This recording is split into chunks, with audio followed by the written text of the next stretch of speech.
स्वागत है। मैं हूं अभिषेक और आप देख रहे हैं अभिषेक एकेडमी का ये ऑनलाइन यूट्यूब चैनल। दोस्तों, आज की वीडियो में हम यूपी टेट एग्जाम 2026 को ध्यान में रखते हुए ये महत्वपूर्ण प्रैक्टिस सेट जो आप देख रहे हैं वह हिंदी का महत्वपूर्ण प्रैक्टिस सेट है। दोस्तों, आज की वीडियो का स्लोगन है 30 में 30 नंबर पक्का। आज की वीडियो में पूरे 50 प्रश्न आपको मिलेंगे। 50 प्रश्न आप पूरे लास्ट तक वीडियो को कवर करिएगा, क्योंकि जितने भी प्रश्न हैं आपके आगामी एग्जाम में आने की संभावना काफ़ी इनकी ज़्यादा है और प्रीवियस ईयर में भी ये प्रश्न पूछे गए हैं।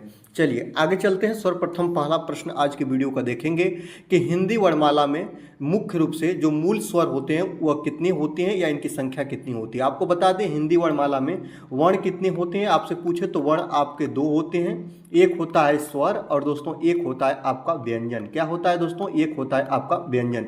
यहीं पे कहा है कि हिंदी वर्णमाला में मूल रूप से स्वर कितने होते हैं और आपको बता दें स्वरों की संख्या, पूरे स्वरों की संख्या की बात करें दोस्तों तो 11 होती है और स्वर आपके 3 प्रकार के होते हैं, लेकिन इसमें से मूल रूप से हम 2 स्वरों को ज़्यादा देखते हैं। एक होता है ह्रस्व स्वर और एक होता है आपका दीर्घ स्वर। और आपको बता दें ह्रस्व स्वर को ही मूल स्वर का नाम देते हैं और मूल स्वरों की संख्या कितनी होती है दोस्तों? 4 होती है। ऑप्शन नंबर ए आपका बिल्कुल राइट हो जाएगा। आपका अ हो गया, आपका छोटी ई हो गया, छोटा ऊ हो गया और ऋषि वाला री हो गया। इनको क्या बोलते हैं? सभी को बोलते हैं मूल स्वर। इनकी संख्या होती है दोस्तों क्या? 4 होती है, या इसको ह्रस्व स्वर का भी नाम दे देते हैं। और याद रखेंगे दीर्घ स्वर की संख्या कितनी होती है, तो दीर्घ स्वरों की संख्या होती है आपकी 7। कौन कौन से? तो आपका आ हो गया, इसके बाद आपका बड़ी ई हो गया और बड़ा ऊ हो गया, आपका एनक वाला ए ओ और औ आपके ये क्या हो जाते हैं दोस्तों? ये आपके दीर्घ स्वर कहलाते हैं। इस बात को आप लोग याद रखिएगा। तो चलिए ऑप्शन नंबर ए आपका सही हो जाएगा। आगे देखते हैं। अगला प्रश्न है कि भाषा की सबसे छोटी इकाई को क्या कहते हैं। तो भाषा की जो सबसे छोटी इकाई होती है दोस्तों, आप लोगों को पता है कि भाषा की जो सबसे छोटी इकाई होती है उसको हम लोग वर्ण बोलते हैं। इस अकॉर्डिंग, इस एमसीक्यू के अकॉर्डिंग क्या होगा? वर्ण आपका सही हो जाएगा। वर्ण ही तो है, जैसे अ आ ई हो गया, क ख ग घ हो गया, ये सब आपके वर्ण होते हैं और भाषा की सबसे छोटी इकाई जो होती है उसको वर्ण बोलते हैं। ऑप्शन नंबर ए आपका बिल्कुल राइट हो जाएगा। आगे देखते हैं। जो ध्वनियाँ न स्वर है न व्यंजन है, इन्हें आप क्या कहेंगे? यही आपको बताना है। तो याद रखेंगे जो ध्वनियाँ न स्वर है न व्यंजन है उसको आप लोग क्या बोलेंगे? अस्वर बोलेंगे, अस्वर व्यंजन बोलेंगे, कि आप लोग उभय स्वर बोलेंगे, कि आप अयोगवाह बोलेंगे। आपको बता दें जो ध्वनियाँ हिंदी वर्णमाला की वे ध्वनि न उसे स्वर के अंतर्गत गिना जाए न उसे व्यंजन के अंतर्गत गिना जाए उसको हम लोग अयोगवाह बोलते हैं। और आपको बता दें दोस्तों प्रश्न बनता है अयोगवाह की संख्या कितनी होती है? 2 होती है। एक अयोगवाह होता है जिसको अंग बोलते हैं और एक अयोगवाह होता है जिसको अ बोलते हैं। इसका जो चिन्ह होता है वह इस प्रकार का चिन्ह होता है। इस दोनों चिन्हों को या इस दोनों वर्णों को याद रखिएगा। आपको बता दें जो अंग होता है इसको क्या बोलते हैं? इसी को अनुस्वार बोलते हैं। याद रखिएगा अनुस्वार बोलते हैं। और जो अ होता है दोस्तों इसको क्या बोलते हैं? इसको हम लोग विसर्ग बोलते हैं। और विसर्ग याद रखेंगे इसी का चिन्ह होता है, विसर्ग का यही चिन्ह होता है। और जो ध्वनियाँ न स्वर के अंतर्गत गिनी जाए न ही आपका व्यंजन के अंतर्गत गिनी जाए उन्हें हम अयोगवाह बोलते हैं। अयोगवाह की संख्या 2 होती है। अनुस्वार और विसर्ग को सम्मिलित रूप को अयोगवाह बोलते हैं। ठीक है, चलिए आगे चलते हैं। 4 नंबर प्रश्न की बात करते हैं। 4 नंबर प्रश्न क्या कहा है? 4 नंबर प्रश्न कह रहा है कि इनमें से किसके बिना कोई व्यंजन उच्चारित नहीं किया जा सकता। यही आपको बताना है दोस्तों। तो किसके बिना जो कोई व्यंजन उच्चारित नहीं किया जा सकता है? ऑप्शन आपके सामने है। स्वर के बिना, कि आपका अनुस्वार के बिना, कि आपका उपसर्ग के बिना, कि आपका विसर्ग के बिना। आपको बता दें कोई भी व्यंजन हो, चाहे आपका स्वर हो चाहे व्यंजन हो। स्वर हो तो स्वर ही होता ही है। अगर व्यंजन हो तभी भी उसमें स्वर लगा होता है। जैसे आप लोगों को बताऊं, कोई व्यंजन ले लूं क, अगर क को आप तोड़िएगा तो आ ये देखिएगा आधा क और इसके बाद ये अ में टूटेगा। तो आपको बता दें हिंदी वर्णमाला का कोई भी वर्ण बिना स्वर के बिना आप नहीं बोल सकते हैं। तो ऑप्शन नंबर ए आपका बिल्कुल राइट आंसर हो जाएगा। चलिए आगे चलते हैं दोस्तों। 5 नंबर की बात करते हैं। सुख दुख के बीच लगने वाला जो चिन्ह होता है वह क्या होता है दोस्तों? याद रखेंगे जो आप चिन्ह देखे भी हैं और ये चिन्ह को क्या बोलते हैं? निर्देशक चिन्ह बोलते हैं, कि आपका योजक चिन्ह बोलते हैं, कि विवरण चिन्ह बोलते हैं, कि आपका अपूर्ण विराम बोलते हैं। क्या बोलते हैं यही आपको बताना होगा दोस्तों। याद रखिएगा 2 चीजें मैं आपको बता दूं। जो ये चिन्ह है ना, ये बड़ा चिन्ह होता है तो इसको हम लोग निर्देशक चिन्ह बोलते हैं, लेकिन जो ये बीच में छोटा सा ऐसे चिन्ह लगा होता है इसको हम लोग योजक चिन्ह बोलते हैं। ऑप्शन नंबर बी आपका बिल्कुल राइट आंसर हो जाएगा। सुख दुख में आपको पता है ना कि कौन सा समास है, तो द्वंद्व समास है, और द्वंद्व समास में योजक चिन्ह का प्रयोग करते हैं। जैसे भाई बहन हो गया, आजकल हो गया, माता पिता हो गया, सुख दुख हो गया, सब में योजक चिन्ह लगाते हैं, और योजक चिन्ह ये लगा है सुख दुख के बीच में। ऑप्शन नंबर बी आपका बिल्कुल राइट आंसर हो जाएगा। दोस्तों अगर वीडियो अच्छी लग रही है तो आपसे विनम्र निवेदन है कि वीडियो को जरूर से जरूर लाइक करिएगा। चैनल पर अभी तक आप नए हैं, चैनल को आपने सब्सक्राइब नहीं किया है दोस्तों, तो चैनल को आप लोग सब्सक्राइब कर लीजिए, और दोस्तों को वीडियो को शेयर करके आप लोग उनकी भी और हमारी भी मदद करिएगा। चलिए आगे देखते हैं, 6 नंबर की बात करेंगे दोस्तों। 6 नंबर प्रश्न क्या कह रहा है कि निम्नलिखित में से कौन सा अल्प विराम चिन्ह है। आपको ये बताना है, याद रखेंगे जितने भी विराम चिन्ह है ना, सबको कहां से लिया गया है। एक प्रश्न ये भी आपका बन चुका है, सभी विराम चिन्हों को अंग्रेजी भाषा से लिया गया है। कहां से दोस्तों? अंग्रेजी भाषा से लिया गया है विराम चिन्हों को। और आपको बता दें, कामता प्रसाद के अनुसार विराम चिन्हों की संख्या कितनी है, आप हमें कमेंट बॉक्स के माध्यम से बताइएगा। दूसरी बात आपको बता रहे हैं, एक विराम चिन्ह है जो केवल हिंदी भाषा से लिया गया है, जिसको हम लोग क्या बोलते हैं दोस्तों? पूर्ण विराम। याद रखेंगे, पूर्ण विराम ऐसा चिन्ह विराम चिन्ह है, याद रखेंगे, जिसको हम लोग केवल एक हिंदी भाषा से इसकी उत्पत्ति हुई। सभी विराम चिन्हों को अंग्रेजी से, इंग्लिश से लिया गया है। आपको इसमें बताना है कि निम्नलिखित में से कौन सा अल्प विराम चिन्ह है, यही आपको बताना है। अल्प विराम, याद रखेंगे अल्प विराम जो ऑप्शन नंबर सी है, इसको अल्प विराम बोलते हैं। और याद रखेंगे इसको क्या बोलते हैं दोस्तों? इसको अर्ध विराम बोलते हैं, ये बात याद रखना। और इसको क्या बोलते हैं दोस्तों? इसको हम लोग बोलते हैं पूर्ण विराम। ये भी चीज आप लोग याद रखिएगा। आगे देखते हैं, 7 नंबर प्रश्न की बात करते हैं। 7 नंबर प्रश्न क्या कह रहा है आपके सामने कि जहां वाक्य की गति अंतिम रूप ले ले, विचार के तार टूट जाएं, जहां किसी चिन्ह का प्रयोग किया जाता है वहां किस चीज का चिन्ह का प्रयोग किया जाता है, यही आपको बताना है दोस्तों। तो याद रखेंगे, जब किसी वाक्य को, किसी सेंटेंस को, किसी भी कविता को पढ़ते पढ़ते जहां पे आपका बिल्कुल खत्म हो जाए, जहां पे वाक्य की गति अंतिम रूप ले ले, उसको हम लोग पूर्ण विराम बोलते हैं। याद रखेंगे, जब आप लोग लिखते हैं कि राम घर जाता है, मतलब सेंटेंस पूरा हो गया, अंत में हम लोग ऐसे चिन्ह खड़ी फाई खींच देते हैं, ये पूर्ण विराम का चिन्ह होता है। ऑप्शन नंबर डी आपका बिल्कुल राइट आंसर हो जाएगा। ये बात को आप लोग याद रखेंगे। आपसे पूछूं, आप बताइए उद्धरण चिन्ह का सिंबल क्या होता है? तो याद रखेंगे, उद्धरण चिन्ह का जो सिंबल होता है ऐसे होता है। आपसे मैं पूछूं दोस्तों, अल्प विराम का चिन्ह कैसे होता है? ऐसे होता है। और ये जो चिन्ह का जो चिन्ह होता है वो ऐसे होता है, राइट। चलिए आगे देखते हैं, किसी की कही हुई बात को स्पष्ट करने के लिए वाक्य के अंत में किस चिन्ह का उपयोग करते हैं, यही आपको बताना है दोस्तों। तो याद रखेंगे, किसी की कही गई बात को स्पष्ट करने के लिए, जैसे देखते हैं ना कि कोई परिभाषा लिखी जाती है, तो अंत में परिभाषा का लिख कर और यहाँ पे ऐसे बिंदु कर ऐसे करके यहाँ से हम परिभाषा लिखना स्टार्ट कर देते हैं। तो किसी की कही गई बात को स्पष्ट करने के लिए वाक्य के अंत में किस चिन्ह का प्रयोग करते हैं, तो इसको हम लोग बोलते हैं विवरण चिन्ह। ऑप्शन नंबर डी आपका बिल्कुल राइट आंसर हो जाएगा। इसको आप लोग याद रखिएगा दोस्तों, ठीक है। चलिए आगे चलते हैं, 9 नंबर क्वेश्चन की बात करते हैं। उत्पत्ति के आधार पर शब्द के भेद बताना है दोस्तों। तो उत्पत्ति के आधार पर शब्द कितने प्रकार के होते हैं, आपको बता दें। 1 प्रकार के, 2 प्रकार के, 3 प्रकार के, 4 प्रकार के। बिल्कुल ऑप्शन नंबर डी आपका बिल्कुल राइट हो जाएगा। उत्पत्ति के आधार पर भेद कितने जो शब्द के भेद होते हैं मुख्य रूप से 4 प्रकार के होते हैं। तत्सम शब्द, तद्भव शब्द, देशज और विदेशज। याद रखेंगे, तद्भव, तत्सम, देशज और विदेशज, ये उत्पत्ति के आधार पर शब्द के भेद होते हैं। और कितने होते हैं दोस्तों? 4 होते हैं। चलिए आगे देखते हैं, श्रृंगार शब्द का तद्भव रूप क्या होगा, यही आपको बताना है। तो आपको बता दें दोस्तों, जो आपका श्रृंगार शब्द है ना, श्रृंगार शब्द है ना, इसका तद्भव शब्द होगा श्रृंगार। ऑप्शन नंबर ए आपका बिल्कुल राइट आंसर हो जाएगा, ए नंबर, ठीक है।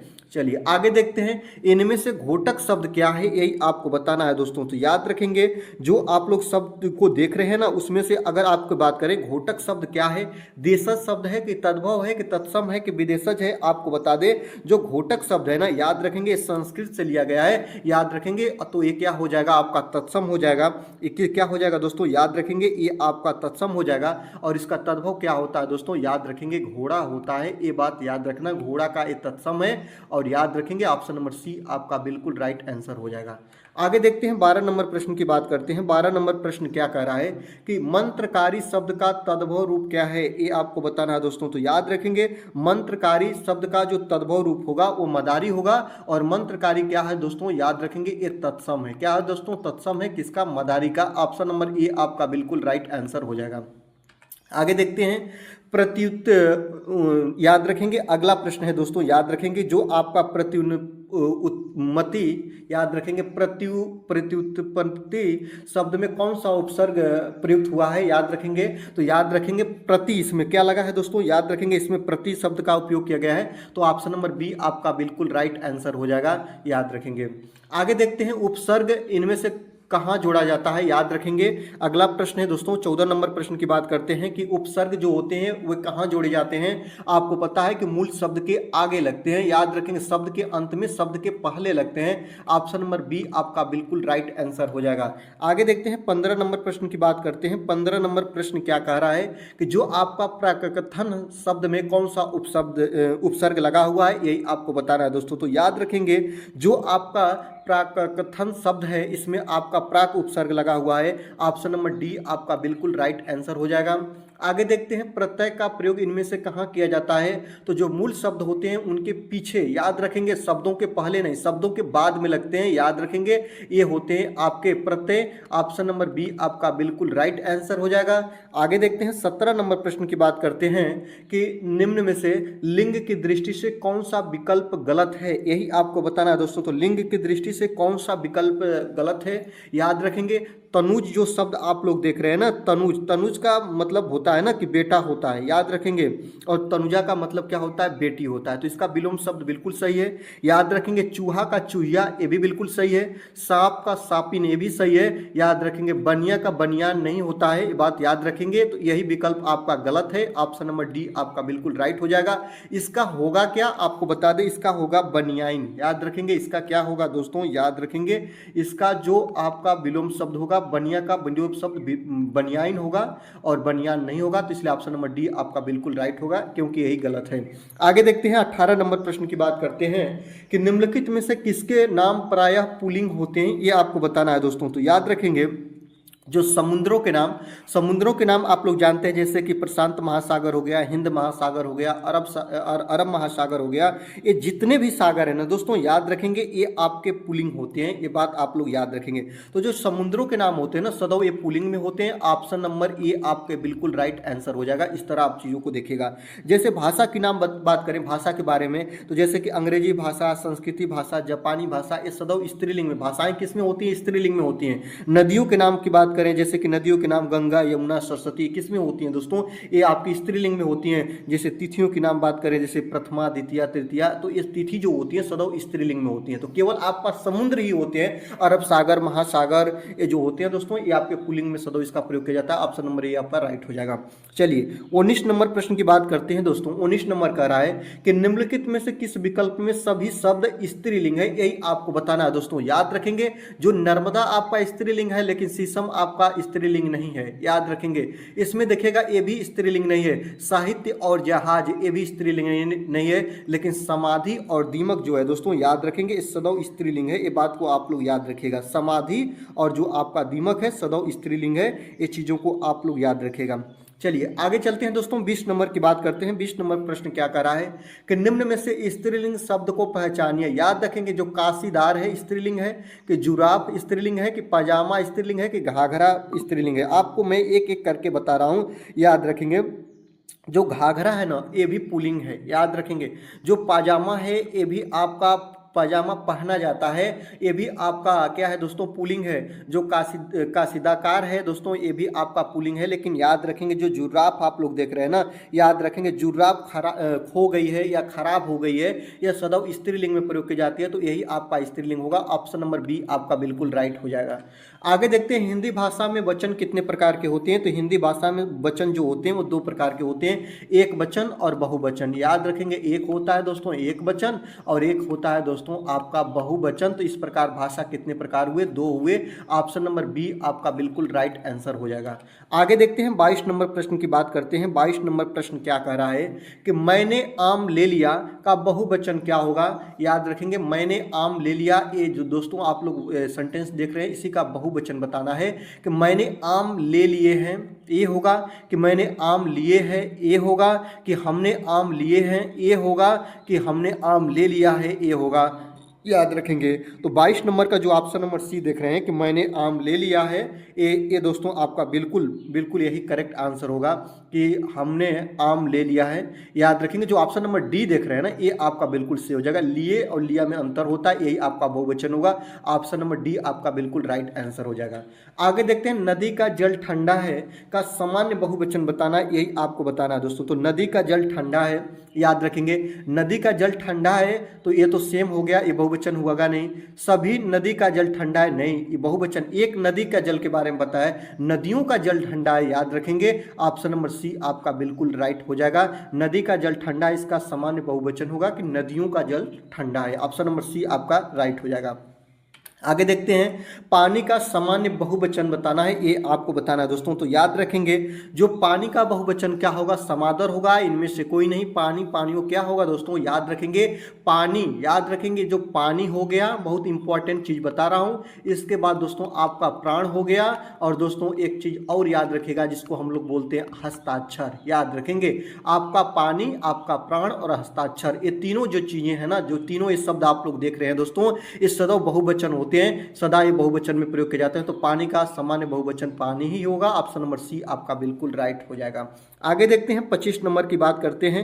25 नंबर प्रश्न कह रहा है कि मेरे दोस्त के लिए चाय लाइए, इस वाक्य में कौन सा कारक है, यही आपको बताना है दोस्तों। याद रखेंगे, के लिए या को, याद रखेंगे के लिए या को जो होता है ना, याद रखेंगे ये जो दोस्तों होता है, मेरे दोस्त के लिए यहाँ पे आया है, तो ये किसका है, संप्रदान चिन्ह का। ये क्या है दोस्तों, विभक्ति चिन्ह है। ऑप्शन नंबर क्या सही हो जाएगा, ऑप्शन नंबर डी आपका बिल्कुल राइट हो जाएगा। याद रखेंगे, प्रत्येक चीजों को याद रखेंगे। संबंध का के लिए रारेरी नानेनी होता है संबंध कारक। आपादान दोस्तों होता है, याद रखेंगे, से अलग होने के भाव में आता है आपादान कारक, अलग होने के भाव में आए। और इसके बाद अधिकरण का चिन्ह होता है में या पर, याद रखेंगे।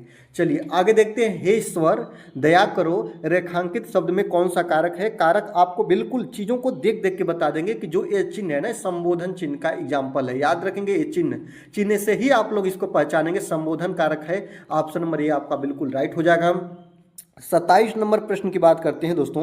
27 नंबर कह रहा है कि मेरी गोद में बिल्ली है, याद रखेंगे। और मैंने आपको बताया कि कारक पूछे और उसमें में या पर आए ना, याद रखेंगे, में भी आ जाए या पर भी आ जाए। जैसे डांड पर पक्षी बैठा हुआ है या पेड़ पर पक्षी बैठा हुआ है, ऐसे पूछे में या पर आ जाए तो वहां पे क्या होता है दोस्तों, अधिकरण कारक होता है। अधिकरण कारक का जो विभक्ति चिन्ह होता है में या पर होता है। ऑप्शन नंबर डी आपका बिल्कुल राइट हो जाएगा। दोस्तों एक बार आपसे पुनः निवेदन करेंगे कि वीडियो को आप जरूर से जरूर लाइक करिएगा। चैनल पर नए हैं सब्सक्राइब करिए या ना करिए, लेकिन वीडियो को लाइक कर लीजिएगा दोस्तों।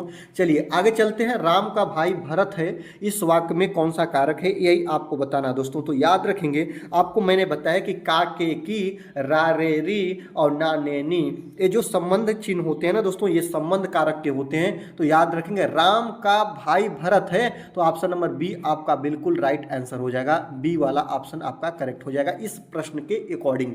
आगे देखते हैं, भारत में हिंदी किस वर्ग के अंतर्गत शामिल की गई है, आपको बता दें दोस्तों। जो भारत में हिंदी है ना, वो याद रखेंगे अनुच्छेद 343 के अंतर्गत, याद रखेंगे आर्टिकल 343 के 1 के अंतर्गत आपको पता है कि हिंदी को राजभाषा की मान्यता दी गई है। ऑप्शन नंबर ए आपका बिल्कुल राइट आंसर हो जाएगा, इस बात को आप लोग याद रखेंगे। और आपको ये पता है कि हिंदी दिवस 14 सितंबर को मनाया जाता है, क्योंकि प्रथम भारत में जो हिंदी है उसको राजभाषा की जो मान्यता 14 सितंबर, कब दोस्तों, 14 सितंबर 1949 को दी गई थी। और इसी दिन से 14 सितंबर को राज्य हिंदी दिवस के रूप में मनाते हैं, और विश्व हिंदी दिवस 10 जनवरी को मनाते हैं। ये भी आपके लिए बहुत बहुत इंपॉर्टेंट है।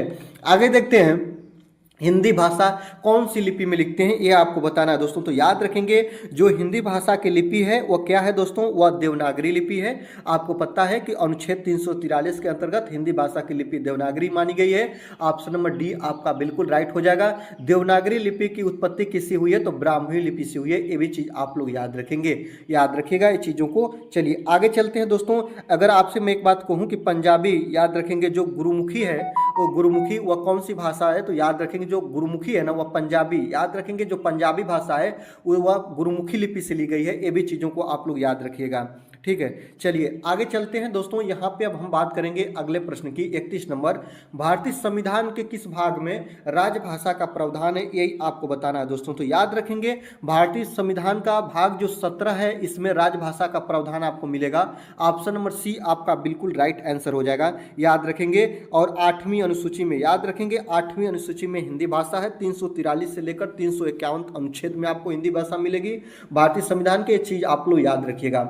आगे देखते हैं, अगला है दोस्तों कि भारतीय संविधान के किस अनुच्छेद में उच्चतम न्यायालय और उच्च न्यायालयों की कार्यवाहियों में प्रयुक्त भाषा के संबंध में उल्लेख है, यही आपको बताना है दोस्तों। तो याद रखेंगे जो आपका 348 अनुच्छेद 348 में आपका उच्चतम न्यायालय एवं उच्च न्यायालय की कार्यवाही में प्रयुक्त भाषा का उल्लेख किया गया है। ऑप्शन नंबर डी आपका बिल्कुल राइट आंसर हो जाएगा, इस बात को याद रखेंगे।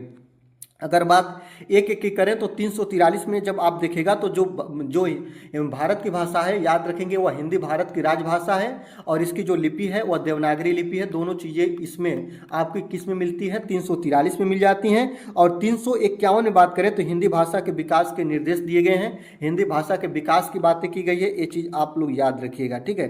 चलिए आगे देखते हैं। अगर 344 की बात करें तो याद रखेंगे यह राजभाषा के संबंध में आयोग और संसद की समिति के गठन संबंधित चीजें इसमें दी जाती है। आगे देखते हैं, 33 नंबर की बात करते हैं कि सन्मार्ग में प्रयुक्त संधि बताना है। याद रखेंगे सन्मार्ग को जब आप तोड़ेंगे तो सतधन मार्ग में टूटेगा। और आप लोगों को पता है कि सतधन मार्ग में याद रखेंगे यहाँ भी त, यहाँ भी म और यहाँ भी व्यंजन, यहाँ भी व्यंजन। इसमें कौन सी संधि होगी आपको पता है, इसमें व्यंजन संधि होगी। ऑप्शन नंबर सी आपका बिल्कुल राइट हो जाएगा।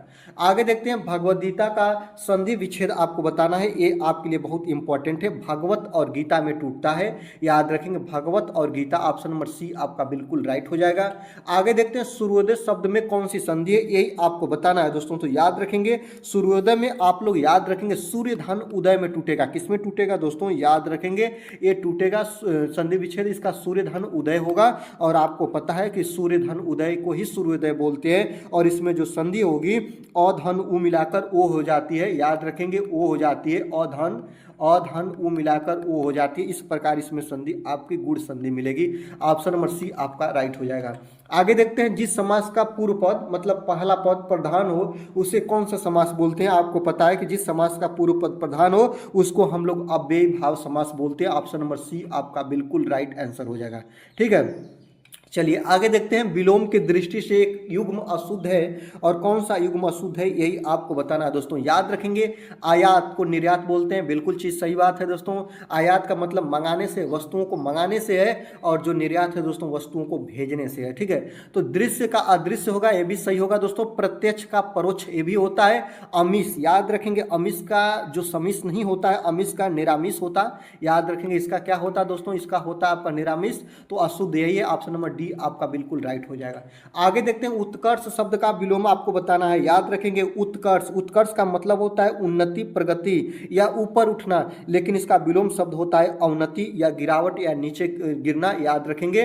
तो उत्कर्ष का शब्द का विलोम क्या होगा, इसका होगा विलोम आपका अपकर्ष। ऑप्शन नंबर बी आपका राइट हो जाएगा।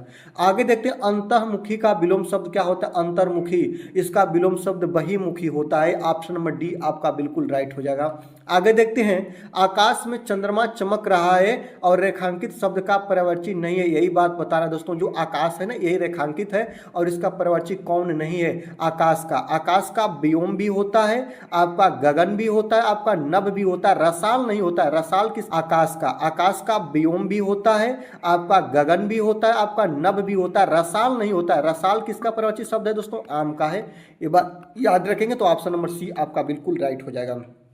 आगे देखते हैं, 41 नंबर प्रश्न की बात करते हैं दोस्तों। 41 नंबर प्रश्न क्या कह रहा है कि जब कर्ता एक क्रिया समाप्त कर उसी क्षण दूसरी क्रिया में प्रवृत्त होता है तब पहली क्रिया क्या कहलाती है, यही आपको बताना है दोस्तों। तो याद रखेंगे, जब कर्ता एक क्रिया समाप्त कर उसी क्षण दूसरी क्रिया में मतलब कि सम्मिलित हो जाए या उसमें प्रवृत्त हो जाए तब पहली क्रिया क्या कहलाती है दोस्तों, इसको बोलते हैं पूर्वकालिक क्रिया। याद रखेंगे, ऑप्शन नंबर सी आपका बिल्कुल राइट हो जाएगा क्योंकि यह पूर्व में हुई है। आगे देखते हैं, हथियाना में कौन सी क्रिया है, यही आपको बताना है दोस्तों। याद रखेंगे हथियाना में कौन सी क्रिया है, प्रेरणार्थक है कि आपकी संयुक्त है कि आपका अनुकरणात्मक है कि नाम धातु है, क्या है दोस्तों। तो आपको बता दें जो हथियाना शब्द है ना, याद है हथियाना शब्द है, इसमें जो क्रिया है वह नाम धातु है। ऑप्शन नंबर डी आपका बिल्कुल राइट हो जाएगा। आगे देखते हैं, सीमांत पकौड़े खा रहा है, रेखांकित वाक्य में क्रिया का भेद बताइए। याद रखेंगे एक खा रहा है, यही रेखांकित है और इसी में आपको बताना है दोस्तों। तो याद रखेंगे जो खाना होता है ना, याद रखेंगे जब कोई व्यक्ति खा रहा हो, लिख रहा हो, याद रखें दौड़ रहा हो, किसी कार्य को करना मतलब पाया जाए कि कोई कार्य हो रहा है, सीमांत पकौड़े खा रहा है ना, कार्य होना पा रहा है, तो ये क्या होगा दोस्तों, इस सकर्मक क्रिया का एग्जाम्पल है। ऑप्शन नंबर बी आपका बिल्कुल राइट आंसर हो जाएगा।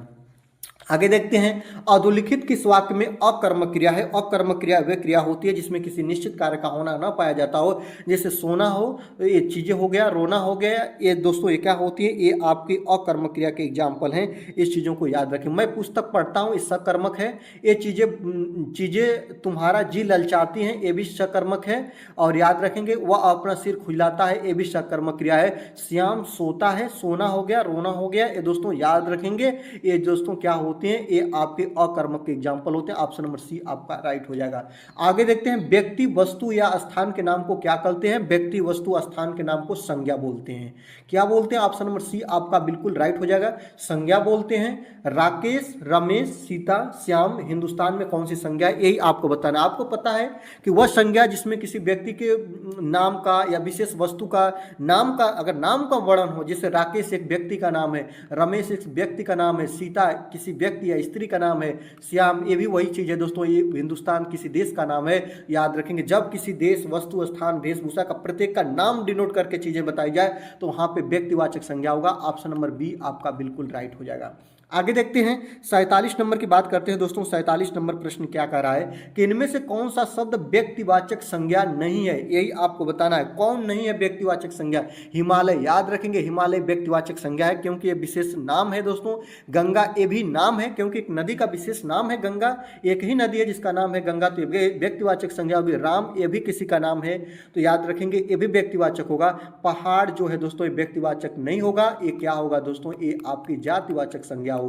ऑप्शन नंबर डी आपका बिल्कुल राइट आंसर हो जाएगा। आगे देखते हैं, गंगा संज्ञा का कौन सा प्रकार है, यही आपको बताना है दोस्तों। याद रखेंगे जो गंगा आप लोग देख रहे हैं ना शब्द, एक गंगा क्या है दोस्तों, एक विशेष नदी का नाम है और तो इस प्रकार हो जाएगी ये व्यक्तिवाचक संज्ञा। ऑप्शन नंबर बी आपका बिल्कुल राइट आंसर हो जाएगा। आगे देखते हैं, 49 नंबर की बात करेंगे दोस्तों। 49 नंबर क्या कह रहा है, उत्पत्ति के आधार पर शब्दों के 4 भेद किए गए हैं, निम्नलिखित में से कौन सा भेद गलत है, यही आपको बताना है। मैंने आपको बताया कि उत्पत्ति के आधार पर जो भेद होते हैं, तत्सम होता है, तद्भव होता है, और याद रखेंगे एक विदेशी या विदेशज बोलते हैं, और एक जो भाषा होती है दोस्तों जिसको हम देशज या देसी बोलते हैं, याद रखेंगे। लेकिन तद्भव नहीं होता है, याद रखेंगे। जो तद्भव शब्द आप लोग देख रहे हैं ना, याद रखेंगे या इसके भेद नहीं होते हैं, ये याद रखेंगे। ऑप्शन नंबर बी आपका बिल्कुल राइट आंसर हो जाएगा। ठीक है, आगे देखते हैं, अहेर शब्द का तत्सम रूप क्या होगा, ये आपको बताना है दोस्तों। अहेर शब्द का याद रखेंगे, अहेर क्या है, तो ये तद्भव शब्द है, ये भी याद रखेंगे दोस्तों, ये आपका तद्भव शब्द है। और इसका जो आपका तत्सम शब्द होता है ना, याद रखेंगे वो क्या होता है, आखेट होता है, याद रखेंगे। ऑप्शन नंबर डी आपका बिल्कुल राइट आंसर हो जाएगा। आज की वीडियो में दोस्तों आपने 50 प्रश्नों को कवर किया है। ऑल क्वेश्चन अटेम्प्ट करने के लिए आपका बहुत बहुत thank you. Thank for watching. देखते रहिए अभिषेक एकेडमी।